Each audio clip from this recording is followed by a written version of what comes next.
Welcome to Forensic Friday, where I tell you one true crime case that was solved using forensic science, all while doing, that's right, my makeup. Today's video will be featuring the On Cloud Blue palette from Colourpop. I'm so excited to play in this. I've had it for a while and I just haven't created anything with it. I want to kind of challenge myself today as far as like my makeup skills go, and I'm gonna create a nice blue sky cloud eye look. I don't know. I have no idea how that's going to turn out. We'll see. All the other products I'm using in this video will be linked in the description below. Please read the disclaimer. I'm in no way, shape, or form a professional makeup artist, beauty guru, MUA. I'm not a forensic pathologist. I don't do anything in criminal law. I am just the average girl at home like you, playing in makeup and talking about true crime. So if you love true crime and makeup, be sure to hit that subscribe button so you don't miss out on any of my future episodes. And let's get into today's case. Kathy Augenstein was a Nevada state politician. She was the first female controller, and she was on President Bush's shortlist to becoming the Secretary of Treasury.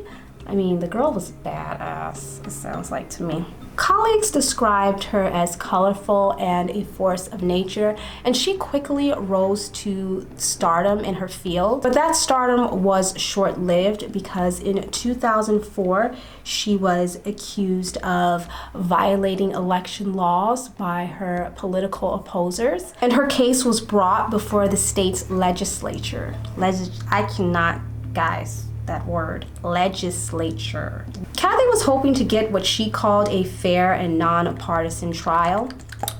Pretty much, she wanted to get off. But the trial didn't go her way. Kathy Augenstein was convicted of using state personnel and equipment for her campaign, and she was fined $1,500. Friends and family members say that they got the impression that in the beginning, Kathy thought the impeachment was a joke, like that she would not get convicted. After the impeachment, she considered leaving politicians altogether because it was just something she never thought would ever happen to her. And she was a big name in politics. So this was very embarrassing and kind of devastating for her.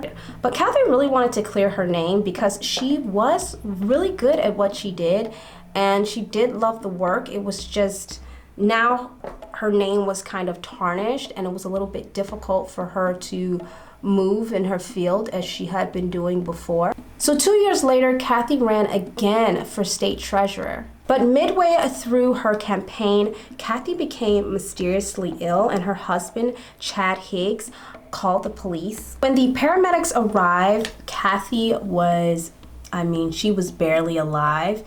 They tried to resuscitate her, and then they just, put her in the ambulance and took her to the hospital. Doctors initially suspected that it was a heart attack that Kathy had suffered from, and they performed an angiogram. I think that's what you call it.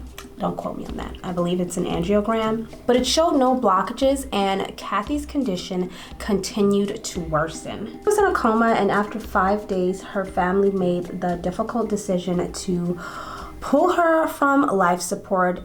They just felt that this was something that Kathy had stated in her will that she wanted. So they already knew that it was what they had to do. 5 days, that's kind of quick. Give me 10 days at least. I'm just saying. When investigators spoke with Kathy's husband, Chaz, he told them that he was up early that morning. He had woken up early before Kathy was even up. She was still sleeping. And he went down to the kitchen to do some chores, and then he came back up to the room, and that is when he found Kathy unresponsive. He recalls that she wasn't breathing, she had no pulse, and so he began to do CPR on her, according to him. We all know we can't really trust a lot. Friends and family members expressed that in the days leading up to Kathy's death, that she appeared fine, that she was well and healthy. It was so odd. The autopsy report provided very few answers. They didn't find any evidence that anything had actually happened to Kathy. They found no evidence that anything had clogged or blocked the arteries that would cause a heart attack. They couldn't produce a manner of death. So what could have caused Kathy's death? Investigators were wondering. 7 days after Kathy's death, emergency workers were called out to her home again. But this time it was for her husband, Chaz. Apparently he had tried to commit suicide. The caller claimed he had slit his wrist and was unconscious. With further investigation, police found Chaz Higgs had wrote a suicide note. The suicide note basically said he couldn't live any longer without his wife. It blamed, the politicians that were opposing her for his wife's death. I'm gonna read the note for you guys right now because it's crazy. The note read, "Thank you for taking my wife away from me. She was fighting for her life, a life that was taken away by non-caring politicians." He said, "My wife's career was ruined by you. I want to be buried beside my wife so we can hold hands in the sunshine." I mean, wow. That was poetic. Do we believe him though? I don't know. Now, Chaz was able to receive medical attention in time and he did survive. Kathy's funeral was the very next day. And people were kind of thrown off by it. It was just a little bit strange, knowing that he had tried to commit suicide the day before. And I don't know, people were just, I think, thrown off guard by everything that was going on. I think it does kind of make sense though, if he's upset. Maybe he didn't want to do that. I don't know. What do you guys think? Let me know in the comments down below. You guys have some really good theories and I love hearing them. I just love reading through them. They're so funny. They're really, really good. There's things I never would have thought of, And some things is like, wow, I was thinking that too, but I didn't want to say it. And then you guys said it in the comments, which I really love. So comment down below what you guys think. What is going on with Chaz? Investigators found that Kathy and Chaz had only been married for 3 years. And that this was Kathy's 4th marriage. Dang, girl. Wow, impressive. 4th marriage. I mean, just the simple fact that she got 4 people to marry her in the first freaking place. Like, how did you do it, girl?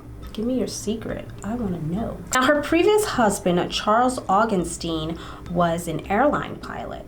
He had suffered a stroke and was hospitalized. Oddly enough, Chaz Higgs was his nurse. I mean, that's a coincidence. That's actually how Kathy and Chaz met. They met at the hospital where Chaz worked when her husband was on his deathbed. They were seen talking and having lunch in the hospital cafeteria, and actually one of Charles's relatives saw them and he thought it was very strange and obviously suspicious. Why would Kathy and this nurse be spending so much time together? Charles ended up dying in the hospital, and get this, you guys. Kathy married Chaz only 3 weeks later. 3 weeks. I mean, one thing is for sure, the girl definitely moves quick. I mean, that's probably why she had so many husbands, but wow. Her fast-paced relationship with Chaz caught everyone off guard, as it should. I'm thinking, like, was it fast or did they know each other? Police found out that Kathy was the beneficiary of her late husband Charles Augenstein's $1 million life insurance policy. Investigators learned that Charles and Kathy had been discussing a divorce right before he had suffered the stroke. Investigators now started to wonder if Charles Augenstein had been a victim of foul play. But at that point, their immediate concern was Kathy's death, so I mean, they refocused on to Kathy. Then the autopsy examiner came forward with something she saw and thought was suspicious. 2 small bruises on Kathy's left butt cheek. Girl, what you doing tonight? This is my only advice. You need to fix your damn eyebrows. The bruises appeared to be caused by needle punctures or injections. I mean, unless she was doing heroin, I don't even know. Can I even say heroin on here? Probably not. Now it's time to go into the palette, but anyway, back to the story. Medical examiners thought this was an unusual location for any type of like therapy on the body, assuming that they were acupuncture marks maybe. A check of Kathy's medical records revealed she had no prior therapy treatment for acupuncture or anything like that. Investigators started to wonder if someone murdered Kathy Augenstein. Considering the bruises and the manner in which Kathy died, police decided to take a closer look at her husband, Chaz. Meanwhile, Chaz is speaking to the media, telling everyone that, you know, he and his wife were very happy together. They had a very happy marriage. However, co-workers disputed that. They alleged that Chaz would often say really disrespectful things regarding Kathy. In fact, they said oftentimes if, you know, Chaz would be doing something on the floor and one of the, you know, assistants or other nurses would ask him like, hey, is there anything I can do to help you? How can I help you? And he would say, yeah, get rid of my wife. I mean,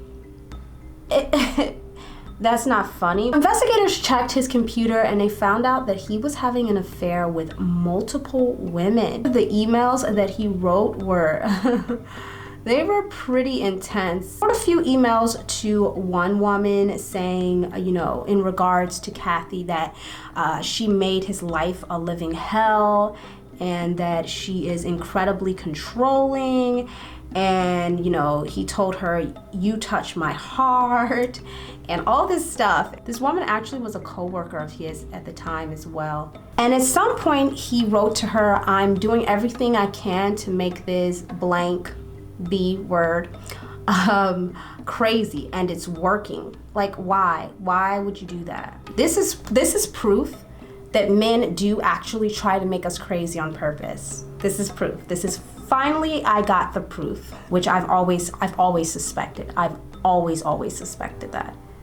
He also wrote to that same woman, I want to be with you, I don't want to be with her. So I mean, this is proof that he was definitely not happy. Hi guys, Editing Zahara here.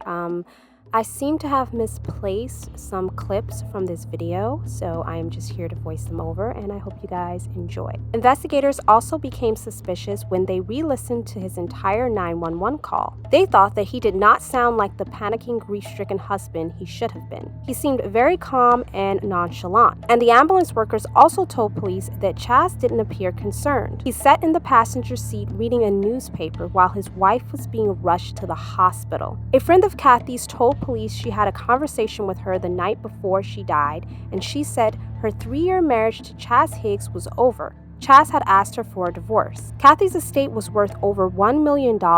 Investigators also learned that Chaz made an incriminating statement to a coworker the night he was planning to end their marriage. Allegedly, he told his female coworker, if you really want to kill someone, give them a shot of sus. They can't trace it post-mortem. Sus stands for succinylcholine. Succinylcholine is a paralytic drug used to paralyze people, usually used when someone is under anesthesia for an operation, to paralyze their muscles. It's usually given in very small doses. It acts fast and leaves the body quickly. In large doses, it's fatal.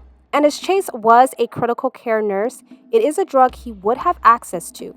But police had a problem. If Chaz used succinylcholine, they wouldn't be able to prove it since it leaves the body so quickly there would be no traces of it. However, they were still hopeful that he'd left some trace evidence behind. A week after Kathy's death, investigators finally got a break in the case. A nurse who worked in the emergency room at the hospital called the police with some important information. She told them that when Kathy was admitted to the hospital, her and another coworker didn't think that Kathy was suffering from a heart attack. They actually thought she had been poisoned. So what they did was they took a sample of her blood and urine and froze it immediately. Investigators got really excited. If Kathy was poisoned with succinylcholine, then freezing the samples might have saved the investigators the evidence they needed. Apparently, succinylcholine lasts longer in urine because there are no enzymes to break it down like in blood. Investigators needed to act quickly on this.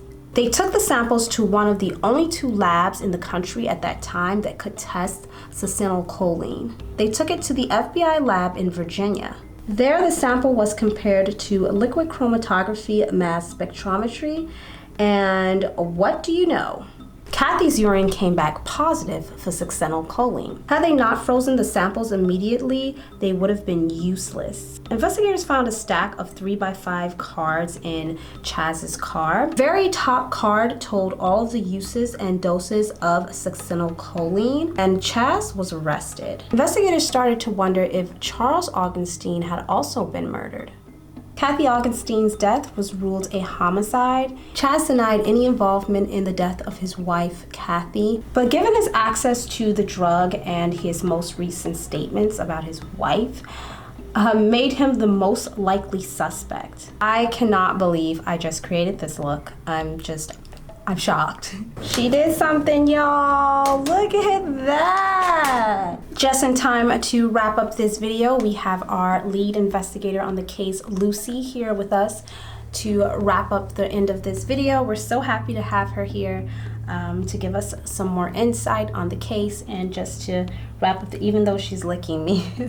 Stop licking me, baby. Thanks to forensic science and some good police work, Chaz Higgs was convicted of first-degree murder and sentenced to life in prison. He'll be eligible for parole in 2027. What do you guys think about this case and my makeup look? Please let me know in the comments down below. If you like videos like these, check out my last episode. I'll leave it linked on the screen right here or right here, one of them. Don't forget to like, comment, and subscribe, and I'll see you guys next week with another Forensic Friday episode.